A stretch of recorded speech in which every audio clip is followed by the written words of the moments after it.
got a glare. Okay, we are going to go. Okay, so that was really awkward because that was very awkward because my husband just called in while I was going live and I declined him. So later, Adam, when you're watching this, I apologize. But we're going to answer we're going to answer a top question that I get all of the time, and it is, hey Steph, why is my pot roast dry? So I'm going to flip this back around. Oh, listen. Okay, so I'm going to flip it back around and I'm going to explain why even after you've slow cooked a beautiful pot roast all day long, it can still somewhat be a tiny bit dry when it's dinner time, and how you can fix it. First off, get over the idea that dry meat means you've cooked it too long, because in slow cooking, there's no such thing really as cooking too long.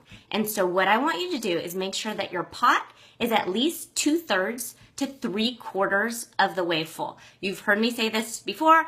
I'm going to say it again. So all slow cooker recipes are written with that in mind. If you are not always filling your pot about 2/3 to 3/4 of the way full, your recipe is not going to work the way it was written. All recipes have been written with that in mind.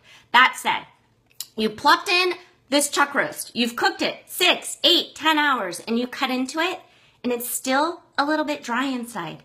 That's okay. You have not overcooked it. You've actually undercooked it. So what I want you to do is take it out with some tongs, cut it into a few pieces, flip it over, and put it back in the pot. Because what you want is the meat to kind of break down and reabsorb the cooking liquid. Because that's what slow cooking is you want the meat to relax and just kind of tenderize and then re-soak up all of the yummy sauce and goodness that you've put in.